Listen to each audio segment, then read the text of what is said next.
Welcome back to our Candidates Forum with the candidates for Erie Mayor. I want to pick up on something that Sydney Zimmerman said before we took our break. First question to you, Ms. Zimmerman. You had said, referring to LRTA, I believe, that it was tax abatement for people who don't need tax abatement. How would you spur growth in the city then? Yes, thank you so much. So LRTA was originally designed to help folks in low-income areas, but when it was expanded to the Bayfront, it allowed for folks like developers who build hotels to take advantage of it. And those are who I'm referring to as not necessarily needing that extra funds. But to spur development, I think we have to look at more creative ways to get money in people's hands who don't have money to match something like our flagship program right now. Currently, we have programs that allow for folks with business plans and money to get started and get their capital back. But right now, we don't have much for folks who don't have the capital. So especially with the American Rescue Plan money that is coming in, we need to find a way to ensure that folks who definitely need capital to support their ideas are getting that. And now we pose that question to Mr. Spagel. How would you, if LRTA isn't the answer in your mind, how would you spur the kind of growth we've seen from that program? Well, LRTA is certainly a good thing, and I voted for that on the school board, and it really has increased a significant amount of investment in Erie. In addition to that, I would implement a city revitalization and improvement zone. This is a program that has been proven to increase jobs, increase investment, and be able to retain the money that we need that would normally go to Harrisburg to stay right here in Erie. We'd also need to get the feedback from the local community. For instance, down in the Bayfront, there's a lot of people that live down there. We shouldn't only consider what the commuters and the people that use that area, but the people that live there too. We need to get their feedback. We need to open City Hall. It's been closed for far too long. We need to open it up with convenient hours, decrease the red tape, and work with their local community. All right, Mayor Schember, the current LRTA, as it is set up, began under your administration. I know you've been pleased with it. At this point, I guess you're being asked to defend it. Thank you. I'm very proud of LRTA. You know, we had to work with both the school district and the county because we wanted all three real estate taxes to be no increase for any improvement in residential or commercial areas. And after about a year and a half of negotiation, we got that agreement. We moved forward. The city and the county, though, the county and the school district both wanted to have some measurement of success. So they said in 2 years, if we don't have at least $20 million in new LRTA, then let's rethink it. I agreed to that, no problem. I'm very happy to say that as of right now, we're about a year and 9 or 10 months into LRTA, that we are actually down. We're up about $85.5 million.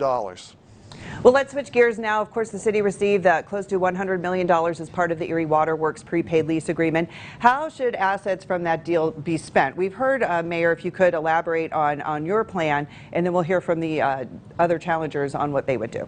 I'm sorry, what were the... Just the Water Authority deal. We've heard people question right. the $100 million and how it should be spent. If you could clear up how you would spend it, okay, or will. We've actually spent all the money already. The vast majority of it, about $78 million, is going to pay down the debt, which is saving taxpayers $85 million over the next 19 years in payments that the city would have had to make.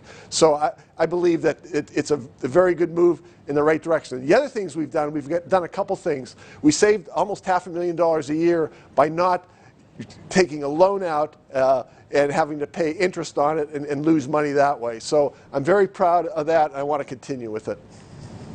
Mr. Spagel, same question now. Well, again, I know Joe's saying that he saved us a bunch of money with the water deal, but Sydney and I and most anybody else, when we've had financial experts look at this, people will tell you this is the worst financial deal, it's really in my lifetime within the city. Could you imagine if we had the extra $55 million, what we could do with that money? The reality is we have a lot of problems here in Erie. Failed leadership is not an excuse for us not to have the amount of money we need to decrease the amount of taxes for our citizens. So would you decrease taxes, or what would you do with that money instead? Oh, absolutely. The citizens need to have tax relief. We've been burdened with too much tax. My own mother, has a great deal of trepidation every time she opens up her tax bill because she just can't afford it. But the school taxes are going up, and you did vote for that this week. Yes, we did, but that's part of our long-term strategic plan. And that's why we were able to get our finances squared away. Once it was a horrible, horrible situation, we've been able to, with sound financial planning, get our financial situation to a point where we're now financially sound. We're the best financial position we've been in decades. Sydney Zimmerman, your ideas for the Water Authority deal. Well, I am glad that the city was able to find out how they were able to use the funds. I know that at first they were planning on using to pay down debt, but then they found out that there were quite a few early payment fees that they had to pay to do it that way. Then the city wanted to invest it into stocks, which they found out that they can't. It's actually illegal to do it that way. For me, I would like to have a plan before moving forward with a deal that big, where we are losing about, instead of $55 million, $90 million, before, having a plan of what we're going to do with taxpayer money before we actually move forward and vote on it. So first and foremost, I think that we need to have more thoughtful leadership. And to go back to the previous question, I do want to state that I think that programs like LRTA, CRIZ can be useful to our community, but we need to have protections to ensure the money is being used for the betterment of the community, which is why I am in support of community benefit agreements. And stay with us. We'll be back right after this break.